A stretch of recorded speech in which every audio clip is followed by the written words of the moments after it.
welcome to Bear Friday Body Language, and today I'm regretting calling the channel Body Language because this is going to be a psychology video, not a body language video. Wladimir Klitschko and the memory stick. On this USB stick, I recorded a video last week and the outcome of the fight. My prediction, so to say. This stick is going to be integrated in my robe, which I'm going to wear this Saturday night, sealed. Do not ask me after the fight what is on this stick. The only person who's going to be able to open it up and watch it is the person that's going to buy this rope with the stick, and all the money are going to go to the Klitschko Foundation.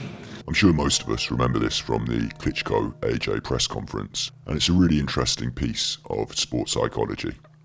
Many people thought this was just some ruse to drum up some money for charity.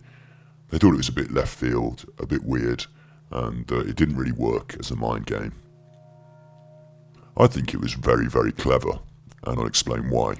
A very important part of sports psychology is visualizing yourself as the winner, as the victor, as successful. This visualization plays an important part in your preparation and your performance. What Klitschko is attempting to do here is to put an idea in Anthony Joshua's mind, is to sow the seed of an idea in Anthony Joshua's mind. Many boxers try and get their opponent to visualize themselves losing the fight, or to visualize their opponent beating them. Often this can take the form of direct, verbal, I'm going to beat you, you're going to hit the floor, imagine yourself when you hit the deck, you haven't got the bottle, those sort of things. But Klitschko is doing something a lot more nuanced.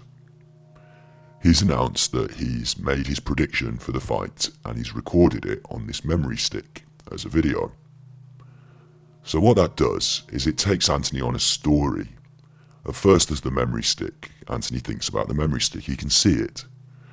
And then he describes what's on the memory stick, and Anthony imagines Klitschko recording this video and saving it to the memory stick. And of course Anthony's then forced to think, I wonder what his prediction is. It's a natural thought process when someone's describing the mystery of what's on this memory stick. I've recorded my idea of who's going to win the fight and how it's going to happen. It's on this stick. Anthony thinks, I wonder what that is.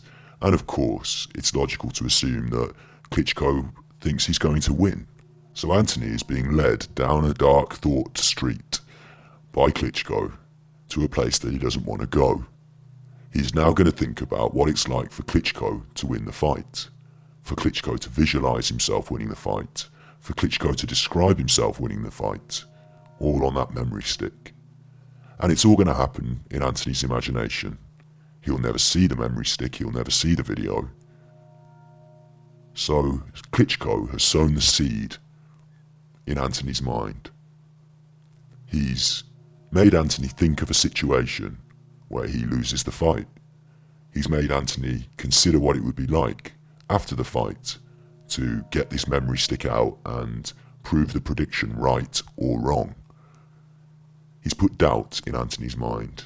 He's created a scenario that Anthony doesn't need to think about in his preparation for this fight. It's a clever mind game. And then after the press conference we get this bit of interview with AJ, and he actually directly talks about the memory stick, and we see the right people come out and make it what it is. When you were listening to him talk about the memory stick going in the road, what did you think he was? Obviously, I was he's ready going. To call up my hackers and try and see how. What do you think's on that memory stick, though? What do you think's on it? Well, I hope you ain't got no accidental footage on there. You know, I hope it's the right thing on there. But you're welcome to bid for it, though, aren't you? I'm betting £1 billion. You're gonna bet a bit in advance. I'm not confident in advance. I'm betting £1 billion, but. What's interesting is that he's laughing it all off. It's the end of a big day for AJ here, and he's in the car on his way out, so he's kind of relaxed. And the mind games don't work. He hasn't been able to sow the seed, has he, Klitschko? AJ's not taken the bait because AJ's wrapped up in other things and thinking about other things. And maybe he hasn't thought this through as deeply as I have. But it's water off a duck's back to AJ. It didn't work on him. Now, what I'm going to do, it just took me back to the time when Kevin Johnson said he wrote a book and he had the antidote on how to beat me. I know it's different opponents, but I'm just giving an example of when I experienced it before. And he's doing something very clever, which is to think of a situation where he's come out on top, where something similar has happened, and imagine himself as the victor in the situation. He's not going to follow Klitschko's thought process. He's going to follow his own and create a situation in his mind that's much more healthy and much more constructive and will enable him to reach his goals. And where I hadn't experienced it at the time, I was like, whoa, this guy is serious. He's talking about, he's written a book, how he's going to beat me. I remember he had gone like 10 or 12 rounds with Fury. And back then, it obviously did trouble him. So he's learned from this experience. But back then, as he says, it was something that did worry him. And obviously something he paid a lot more attention to and thought through a lot more. Because even though it's in the past, he's able to give an accurate account of it. And I wasn't experienced, so I thought this guy knows his boxing. So I thought, okay, cool. But I beat him in the end, so it just shows that this talking doesn't mean it's going to be the outcome of the fight. If you like the content, click like and subscribe. Leave a comment. I won't reply to any of them.